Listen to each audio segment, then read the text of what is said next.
We will move on. We will now move on to our action items. Let's see if I can get this up. The first one is authorization of the superintendent as the official Title I representative. Let's go ahead and get the motion and the second on the floor, and then we'll turn to Ms. Talley and get an update on that. Do I hear a motion to authorize the superintendent as the official Title I representative? Madam Chair, I move that the Board of Trustees authorize the superintendent as its Title I representative. This will give the superintendent the authorization to make day-to-day Title I decisions on behalf of the Board of Trustees. Okay, thank you, Mr. Oswald. Do I have a second? Second. Okay, thank you, Dr. Powers. Okay, now at this point, we'll turn it over to Dr. Talley and let her walk us through this, and then we'll open it up for discussion.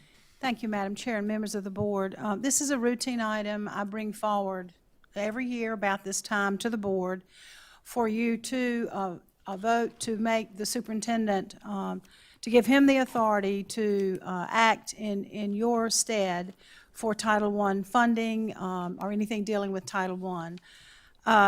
Just for your information, we do now have 9 Title I schools in our district.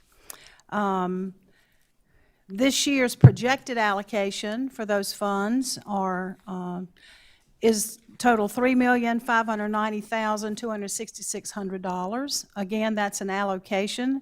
That's an increase of $184,436 from last year's allocation.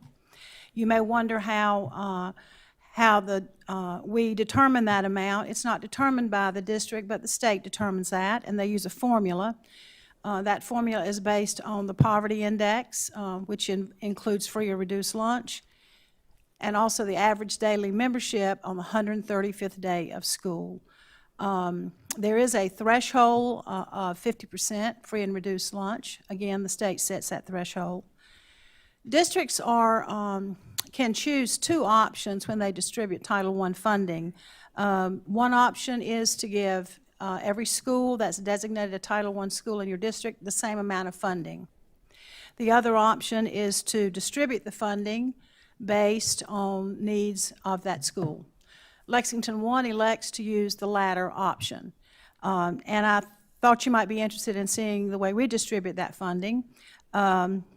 So the school that gets the most allocation in our district is Forts Pond Elementary School. Next is Pillion Elementary School.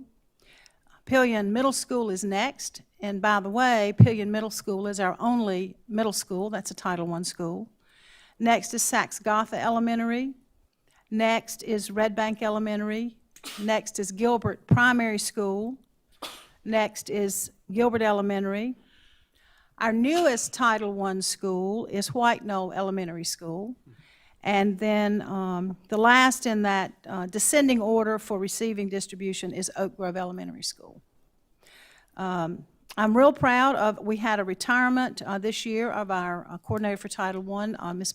Johnny Boatwright retired, and she'd done that job for a long time and really was an expert in the area of Title I funding. It's a complex job, and you can get in big trouble if you don't monitor and watch the way we spend those funds. I'm thrilled that her replacement is someone we promoted from within, Jessica Bizard, and she has really hit the ground running. She had her first state orientation meeting last week, and she's just doing a great job. So I'd be happy to answer any questions. Okay. Board, So, have any questions? I guess with 9 schools and most of them being elementary, just the back of envelope math on a per student basis, it's around $600 per student, or Something like that. $500? That's Okay. right. Yeah. And the yeah. base student cost is whatever it is, it's $2,600 or something like that. So it's about a 25% uplift on a student base. Okay. Right, and so in the Title I world, there's a word we toss around a lot. It's called supplanting. And what that means is what the district pays for all schools, you can't not do that for Title I schools, even though they get additional funding, Right. or you would be supplanting. So the funding, this federal funding that they receive is above and beyond the base student cost. And then we use that money for additional counselors and reading coaches, and then, We use it for a myriad of things, depending on the needs. We use it for teacher training. okay. We use it for supplies, additional supplies. Some schools elect to use it for personnel, additional personnel. Okay. If I may, we have really found the secret sauce in this, the magic in our Title I schools. Red Bank Elementary is a good example, is that they really try to use it for personnel to create these opportunities for kids to interact in smaller groups, those kinds of things. And it works really well, I think. And you have, I mean, there's a number of things you can do, technology and other supplies, but you know, I really think the secret sauce that we've got, again, is that small group plus a really high-quality teacher in front of a group.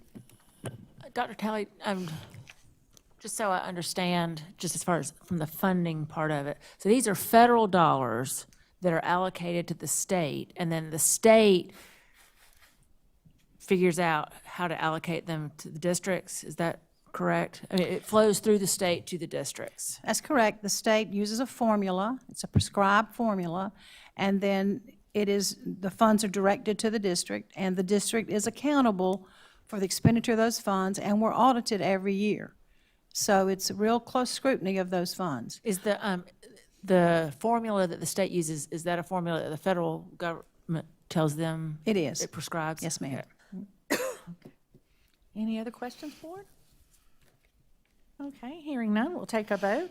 All in favor of naming Dr. Little as our representative for Title I, please say aye. Aye. Any opposed? The motion carries and it is unanimous. We have now authorized you to have that money, Dr. Little. Okay, I'm going to do something a little different. On 10.2, 10.3, and 10.4 are all regarding the new tobacco-free policies. This has been mandated, I believe, by the state, and we have to have a policy in place by August 1st in order for us to be in compliance. Normally, we'd go ahead and do a reading and do a motion and all that. What I'm going to do, I'm going to open with Mr. Caldwell, get him to walk us through the three policies. One is regarding tobacco-free school districts, one is tobacco-free workplaces, and the third is tobacco use by students. I'm going to get Mr. Caldwell to kind of tee us off, and then we'll handle the policies on the backside. So, Thank you, Mr. Madam Caldwell. Chair, members of the board. All three policies, you remember from last month, while they deal with the district, the workplace, and students, the language is actually the same. At the heart of the policy, our procedures and our requirements really didn't change from our previous policy. The Tobacco Access to Students Act was amended, which brought along the need for updated policies. Our school board, we always follow the School Boards Association's model policies. So while we didn't really change the meat of it, so to speak, it does add some more specific language about visitors and things like that. So from first reading, we had struck the, to Ms. Frieda's point, we had struck the suspension from extracurricular activities after speaking with her, or actually texting back and forth, or emailing. And more consideration, we actually added that back in. I will say that a suspension from school by policy JKD automatically eliminates a student from extracurricular activities. However, we felt this was important enough that we would add that back in.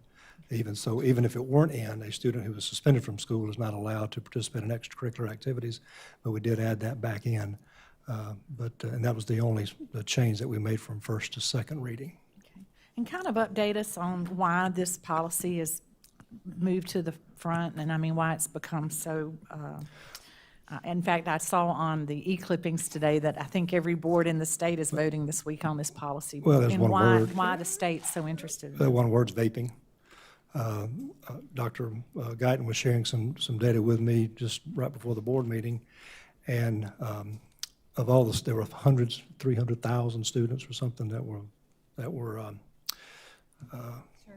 surveyed, and the number one reason students claim to use vaping is because a parent did it or someone they did do. The second reason was because it tasted good. It was, so they may say they're not marketing towards the young people. That's simply not true. And that particular reason outweighed all the other reasons by a mile. So vaping has become the end thing to do, and it has inherent dangers that I don't think our students recognize. I don't think that some of our parents recognize. So while our previous policy, the current policy that we have addressed vaping, or alternative nicotine delivery systems, as we called it, this one does too. And I think probably the reason it was updated was to be sure that all the districts had that language. And while we did have it already, we've updated it with the language as recommended by the School Board Association. Okay, thank you, Mr. Caldwell. It's kind of interesting today. We're starting, our board, we get information from across the nation on different things that are going on in the nation. And today, the DARE program emailed us and said that vaping nicotine doubled from 11% in 2017 on high school seniors to 20.9% in 2018. And it's just an epidemic. So, and I hope everybody saw in the news this week that the CEO of Juul said he is sorry. He said he did not mean for teenagers to pick this up, but he's sorry all the way to the Well, bank, they I did. think. And they picked He it up a was lot. not in, now, Dr. M is in the back, and I'm looking at her, who does a lot of our work with this, with our drug task force.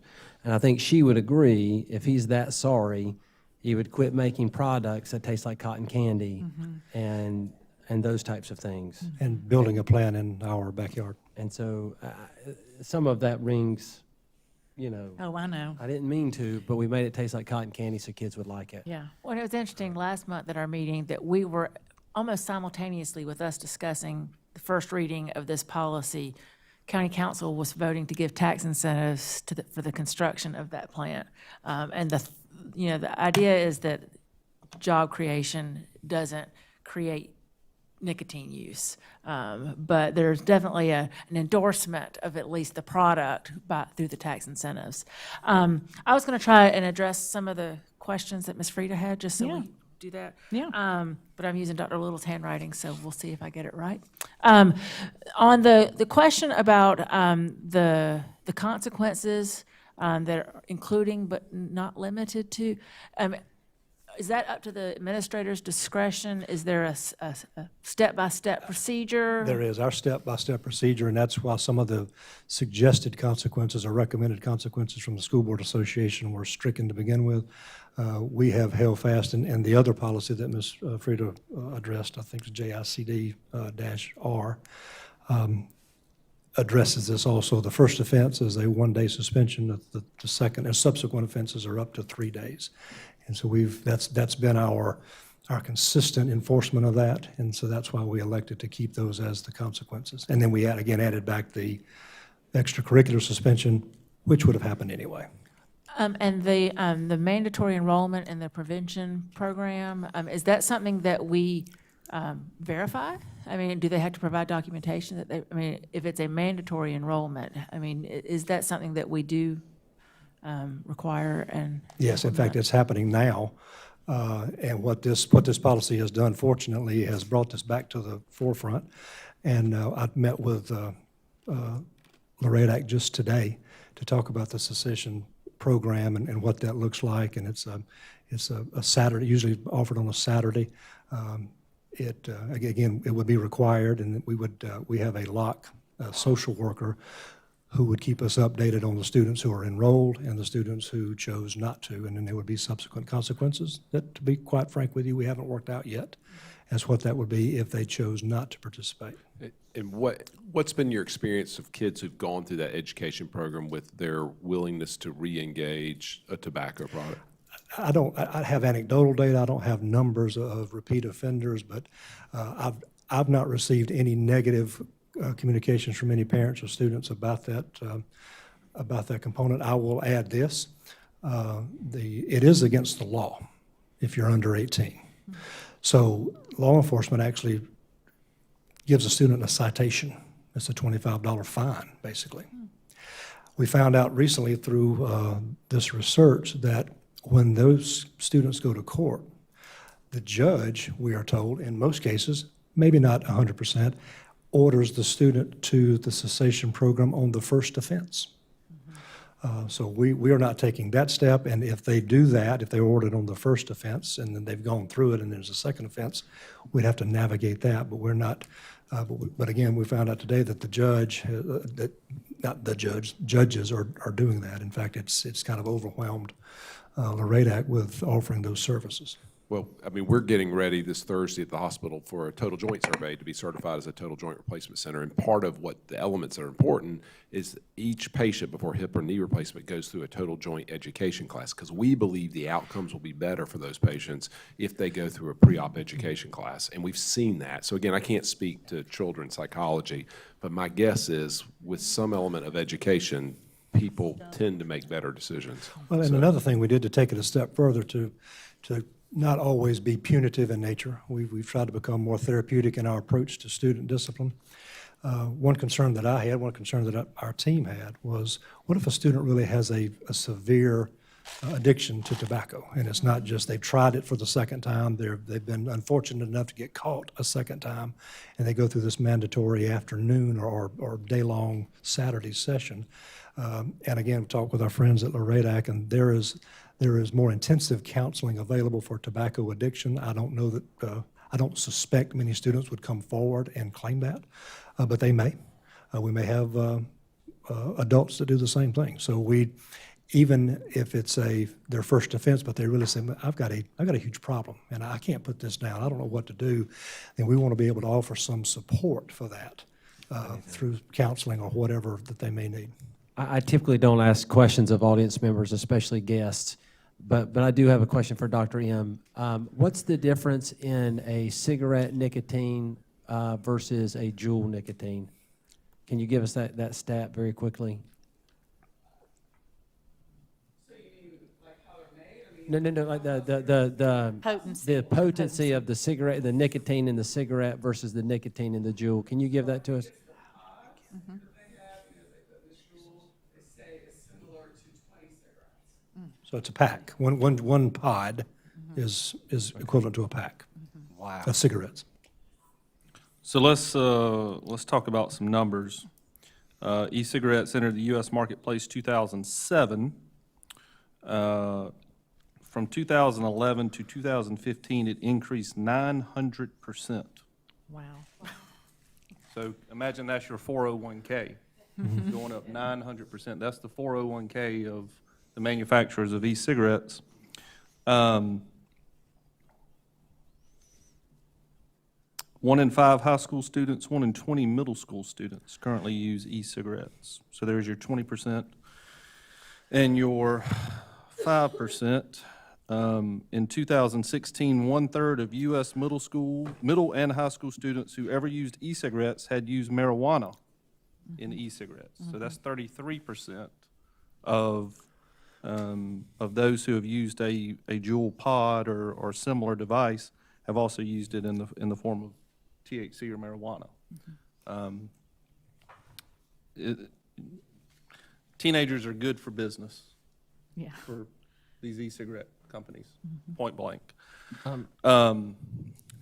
This was the Surgeon General's advisory warning, by the way. This was not, this was not just offhand data. This came from the Surgeon General. I think a couple things. I agree we have to have a policy. We have to have a policy in compliance with an August 1 termination date, if you will. I think this is a stepping stone.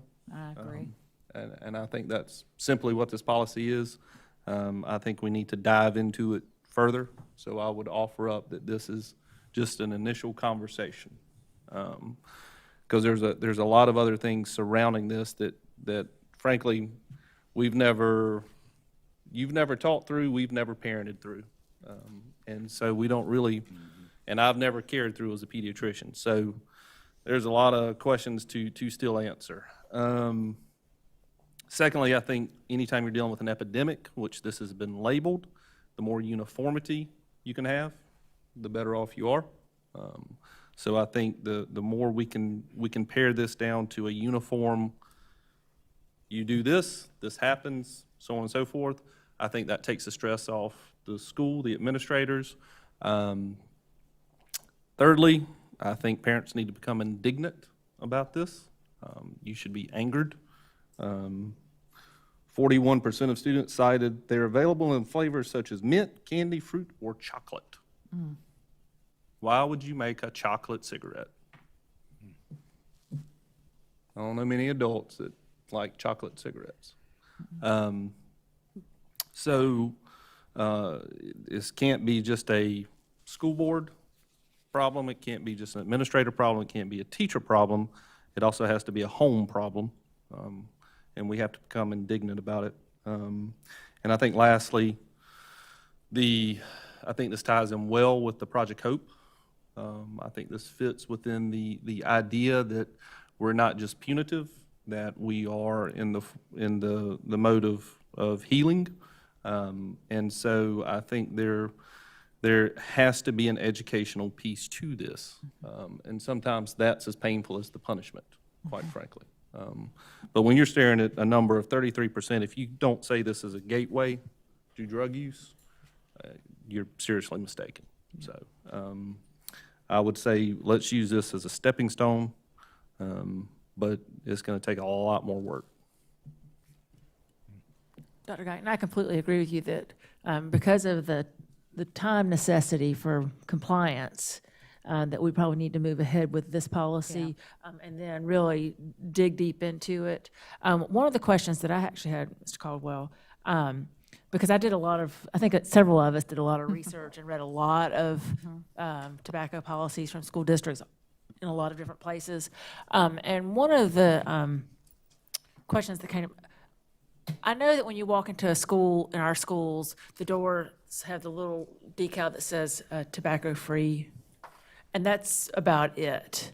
And a lot of the policies I read dictated signage in the schools, warning signs, posters, really putting it out there that this is something that we disagree with and that we will be punished.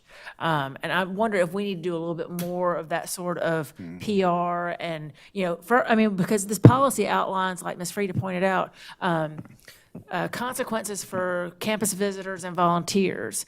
And just to say this is a tobacco-free workplace or tobacco-free campus is pretty passive. And I feel like we need to be a lot more aggressive in expressing our displeasure with that behavior. So, Couldn't agree more. I met with Chris Illisaur last week. I think he received a grant, if I'm not mistaken, for some signage, and so we're updating the signage. It is more of a passive. It's not, please, if you don't mind, don't smoke. It is, no smoking, no vaping, that sort of thing. The conversation that we had today was that while most policies that pass just become a part of our policy manual, and we put them in our handbooks and put them online, and we're done. This may be one, to your point, that we send out information to all the parents to be specific about this policy, because this is just how important that is. So we would have a communication specific to this for our parents and students. well, I think one of the best things that our administration did last year was adding the suicide hotline to the back of the students' IDs. And I just wonder if we could do something like that with at least a small version of this policy, whether it's a report card insert or it's printed on the back of the report card covers, or something that we know the parents receive and that the students look at. I think anything that we can do. I'm always an advocate for, the one thing that parents are going to come to are student performances. Have an insert in the program of every chorus concert, every band concert, things that we know the parents and the students are going to be there. We've got a captive audience. They get there 30 minutes early to have a good seat. They're looking for something to do. They've read all the names in the program. You know what? Let's stick our some things in there about the dangers of vaping. I really think that that's an opportunity to get some of this information in front of parents that we would not otherwise get them to consume or read. So, and not just parents, but make sure that we're covering this with staff, teachers, right. students. That first time you do it and you get called down to the principal's office and you're suspended, it's not a surprise. You already knew this well in advance. So Mr. Caldwell is working with this as a team, just to provide some more context here. If I may, if I could offer to the board a couple things.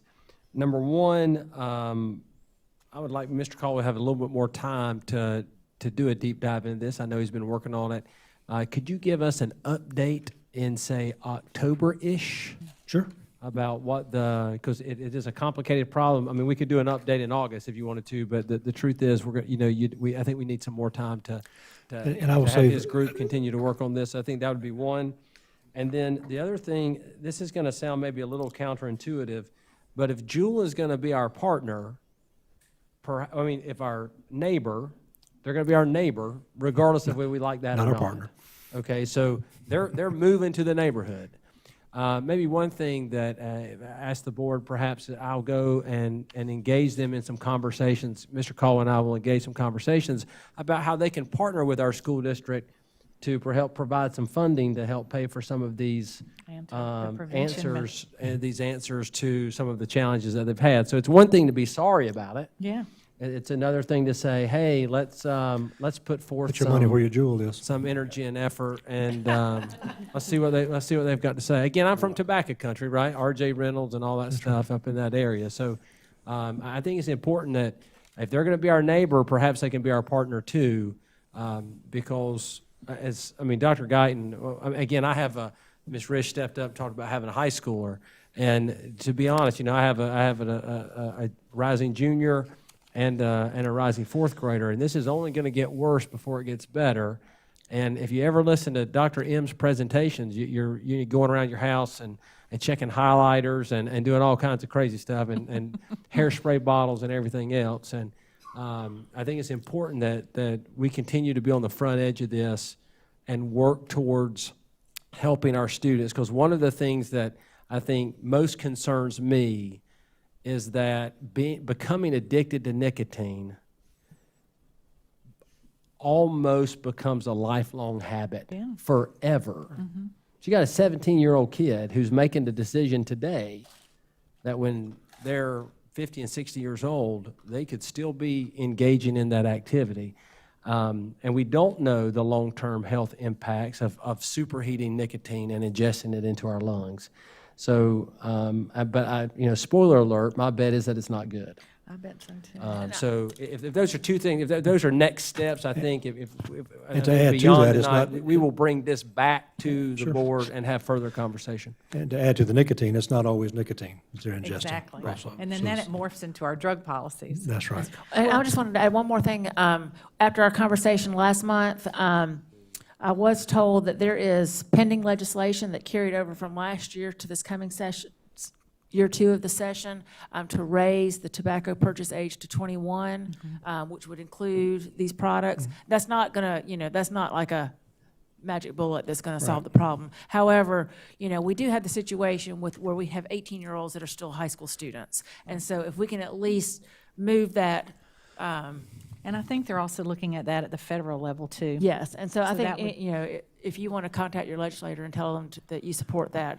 We tend to be a state that doesn't like a lot of extra rules, except for school districts. They do like rules for us. That would be great, because we need to raise that age. And I'll I also, want to share one concern I had, and I talked about it at our last meeting. I do not like the headings of these policies.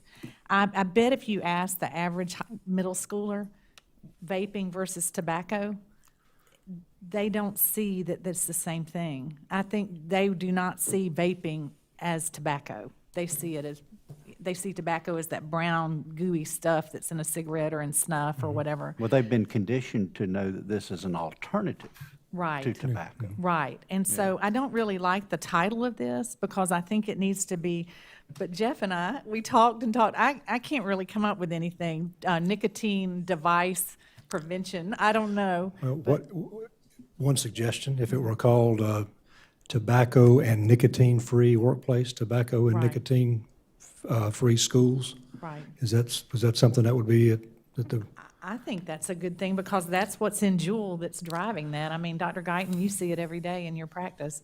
Yeah, again, the only sticky wicket there is if a part of the smoking cessation, if you have a student that's prescribed a nicotine patch or nicotine gum, they would basically have to have a physician order, a 504 plan in place, so on and so forth.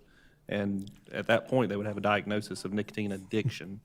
So that's the only That's It the only gets- it does, problem it you gets run, really that's the sticky. problem you run into with nicotine-free, because Right. technically they are could be a prescribed medicine. nicotine. That's a good point. And a lot of the policies that I looked at had pretty cumbersome titles, because I think people have tried to address this, and the one that I pulled and printed is, it's just the use of tobacco and nicotine products and delivery devices. That's a good one. Rather than trying to make it a tobacco-free, nicotine-free. So that's just something to consider for when we revisit this, I think. In anticipation of this conversation, from your conversation at the board meeting last month and the conversations we've had since then, I did prepare an amendment to the amended policy, Okay. and I could present that to you. It does not, the title, it changed the title and it changed some of the verbiage in that where it said tobacco-free. Okay. We changed it to read tobacco and nicotine-free. Oh, I like that. Mary Beth is, The other thing, if anybody's interested, I did a lot of research on this, and the state of Missouri has put out some really, really good, almost what I would call white papers, and they keep addressing behavioral versus addiction. Because I think what happens when you are ingesting a whole pack's worth of nicotine in one pod, it doesn't take long to get addicted. And I think Dr. Little made a real good point. We were talking about, he said, you know, I've never smoked, but when people learn to smoke, they have to train themselves to smoke. I think juuling from second one, it's easy, right? So there's no training, so they like it and get pretty going with it pretty fast. So it's just a lot. I do think we have to consider addiction versus behavioral. So what board- I've handed, or Mary Beth's handed to you, I don't know addresses specifically what you're looking for, but it is a change of the titles of those to include the word nicotine, and then it talks about nicotine-free, which is counter to what Dr. Guyton was speaking about, but that's, Okay. so I have presented to you then the amended policy that's in your packet for second reading, and then an amendment to the amendment, if you will. Okay. Well, board, let's go ahead. Is there any further discussion at this point? We'll go ahead and get the policies on the floor. Yeah, I have And- some okay, discussion. Ms. Garris? I noticed that in the proposed policy, loss of driving privileges and community service as disciplinary action, those were removed.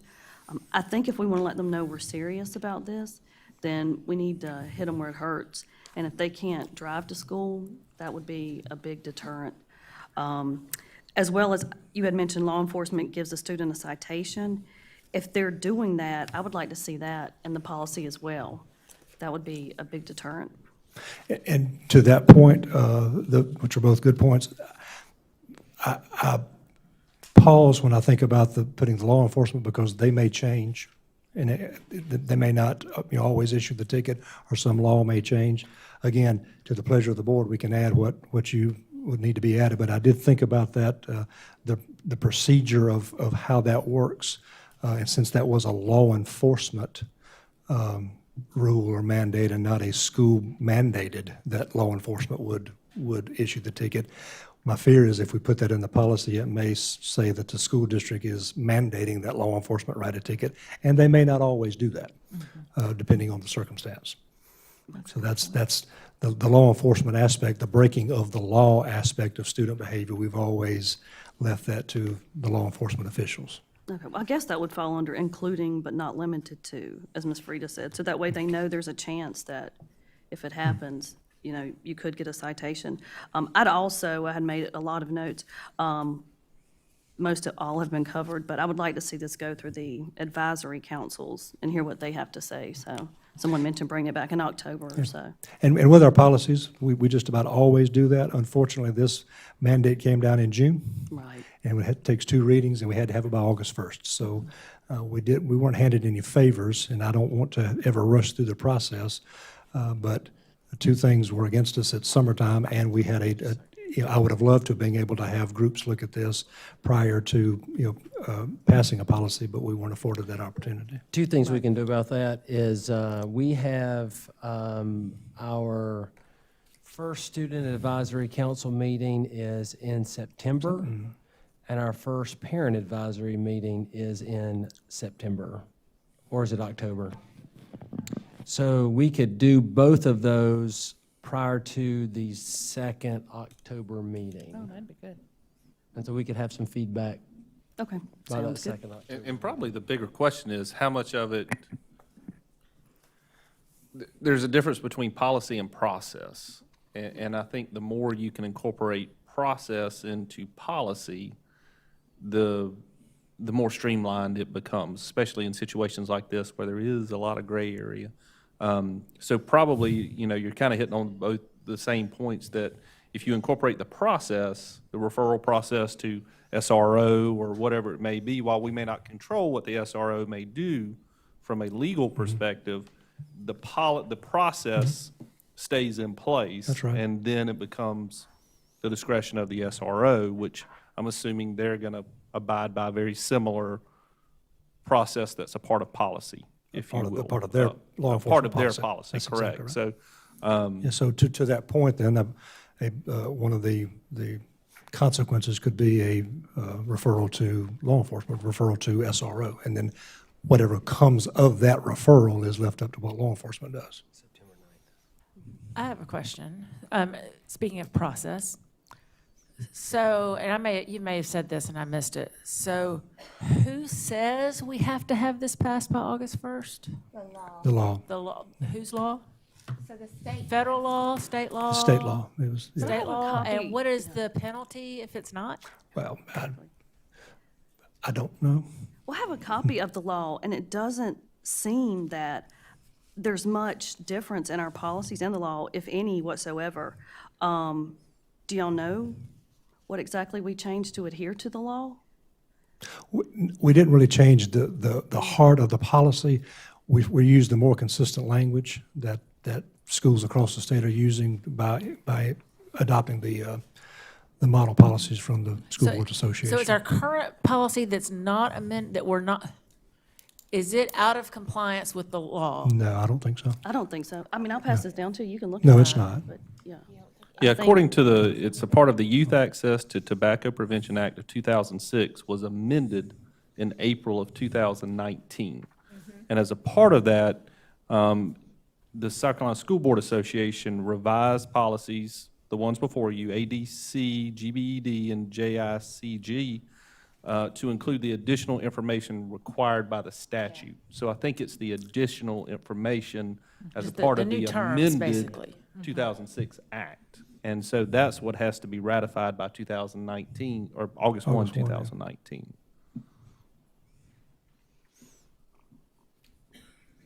But that's not to say that we come back in the fall Correct. and revise it again. Right. This reminds me of our cell phone policies. That's the most touched policy we have in our book. Look at Jeff. We just, I mean, they went especially, I mean, there were times we were modifying it every 3 to 6 months at one point. We talked about it because we at least could not every keep up year. with technology. And to clarify, that the student handbook is printed once a year. Students get it, they acknowledge they get it, and then we hold the students accountable. So again, some of this also, Well, actually, it's online now, so if changes are made during the year. Oh, we okay. We can change that. so we can change it in October That's correct, as this that's correct. policy. Oh, okay. And that actually goes to one of Ms. Frieda's points too, that the student handbook is out of sync because this is just a proposal, not that's right. it hasn't been passed and then replicated into the handbook yet. It will be eventually. In this. And it also, again, it touches on policies JKD, and I'm not going to get into a lot of codes, and the JICDA. And while this is 3 separate policies, it also impacts those. So realizing that through this process, I need to look at those policies also. And maybe there's some language that needs to be updated to bring them all in line. Well, and I appreciate this amendment, the amendment to the amendment. It's actually a lot to ingest, reading it cold, while also talking about this at the same time. So I'm not sure how do we, Well, we Madam never Chair, brought what one. do you wanna do? Well, we're not meeting again before August 1st. And I will What say, I'm thinking, and this is me just thinking out loud, I'm thinking we should go ahead and pass this tonight with the amendment, because the amendment just addresses the nicotine alternatives. and if I could give you and the to- synopsis of the changes, Yeah, and because to be a that policy that I placeholder, gave is the same knowing as the. that we could come back in a month or two. Right. when- Well, and the changes that you'd be reading would be everywhere it said tobacco-free, we changed it to tobacco and nicotine-free. We not only changed it at its title, but within the body of the policy. So there's several places that will read differently than the one that was in your packet. Well, let me address Dr. Guyton's question. What do we do if a student is prescribed something that's considered, I don't know what the term is, an anti-school substance, I guess, and a student is prescribed something, the medical doctor said the student needs it, they've written up their plan. Although they're violating the policy, they have reason to override the policy, is that correct? Well, that would be, asking me this tonight, that would be my interpretation of that. If a doctor says this student needs this, particularly if he has a 504 and one of his life functions is being altered because of it, Yeah. then we would have a conflict, but I think Well, we, I mean, the most obvious example of that is going to be an opioid. Right. And so a child has his wisdom teeth taken out, and he's prescribed a Lortab. He can still function. He can go to the nurse and take one under the discretion of the physician. But of course, we have a no drug policy. We have a no opioid, no drug policy. So but it has to be regulated. Right. I think is the thing. You know, the kicker there is, you know, you're gonna recognize those things regulated by the FDA, not non-FDA regulated alternative medications, so on and so forth. So if you were to prescribe a patch, that is regulated by the FDA? It is regulated by the FDA. It would require, you know, it's otherwise against the law for an 18-year-old to have it without a physician order. And we would recognize that, right, Mr. That's right. Caldwell? Yeah.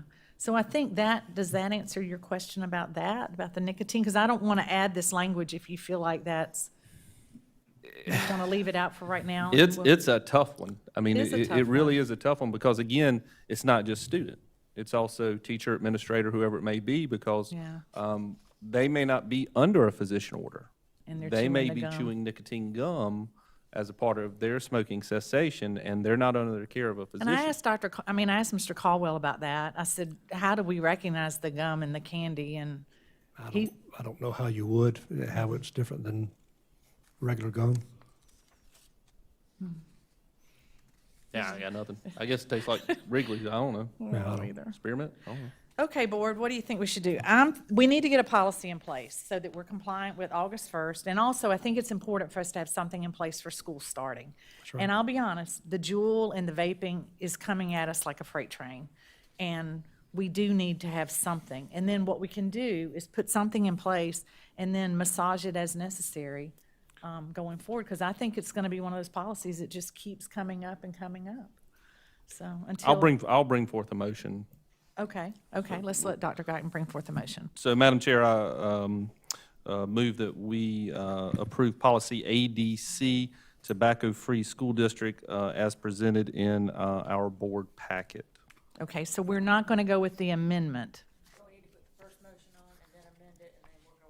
Well, technically, we let's haven't do had that. an amendment because we haven't had Okay. a motion yet. So let's do that. We've got a motion from Dr. Guyton concerning the policy that you went home with at the last meeting. Do I have a second? Second. Okay. Are there any discussion or questions? Okay, at this point, now we're going to amend it. So- Madam Chair, I move that we approve the amendment. That we approve the amendment as presented by Mr. Caldwell to the policy that is on the table. Okay, policy ADC. Okay, we have a motion from Ms. Green for an amendment to the original policy of ADC. Do I have a second? Second. I have a second from Dr. Powers. Are there any questions or comments regarding the amendment? Okay, at this time, we'll vote on the amendment. All in favor of the amendment, please say aye. Aye. Any opposed?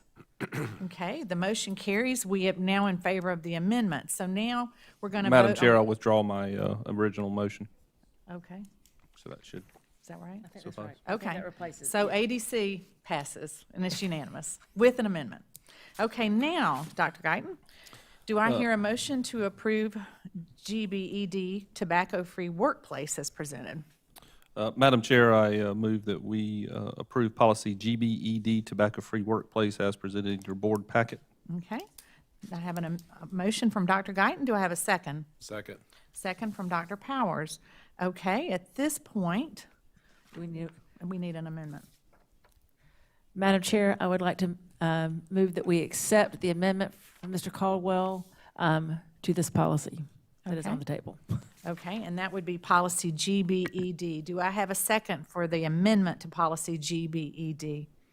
Second. Okay, so I have a second from Mr. Anderson. Are there any questions or comments or discussion regarding GBED with an amendment? Okay, hearing none, we'll take a vote. All in favor, please say aye. Aye. Any opposed? Okay, the motion carries and it is unanimous. Madam Chair, I withdraw my original motion for policy GBED. Okay, thank you, Dr. Guyton. Okay, Dr. Guyton, take away the third one. Madam Chair, I move that we approve policy JICG, tobacco use by students, as presented in your board packet. Okay, thank you, Dr. Guyton. Do I have a second? Second. Okay, thank you, Dr. Powers. We now have a second. Okay, Ms. Green, you want to do your number again? Madam Chair, I move that we adopt the amendment as presented by Mr. Caldwell to the policy JICG. Okay, thank you, Ms. Green. Do we have a second? Second. Okay, thank you, Mr. Oswald. Green, Oswald. Okay, board, any questions, comments, or discussion regarding tobacco use by students with the amendment? Hearing none, we'll take a vote. All in favor of policy JICG as amended, please vote aye. Aye. Any opposed? The motion carries and it is unanimous. Dr. Guyton? Madam Chair, I withdraw my original motion for policy JICG. Okay, great. Ms. Layton, did you get all that? Okay. Well, I appreciate I just want to say thank you to the board, and I want to say thank you to Mr. Caldwell and his team. I think we will be discussing this often, and it will come up, and Dr. Little, I appreciate you bringing that back before us in October, and let's get with our students, our teachers, and our parents and get their feedback and amend as necessary. Board, we're moving to 10.5, which are student travel requests. Do I hear a motion to approve 8 student travel requests as presented? Madam Chair, I move the board accept the recommendations from Dr. Talley on the 8 student travel request. Okay, we have a motion. Do we have a second? Second. Okay, thank you, Mr. Anderson. Thank you, Dr. Powers. Dr. Talley, any comments regarding those 8 travel requests? Okay. Hearing none, we'll take a vote. Are there any questions or comments, board, regarding the travel request? Hearing none, we'll take a vote. All in favor, please say aye. Aye. Any opposed? Motion carries and it is unanimous.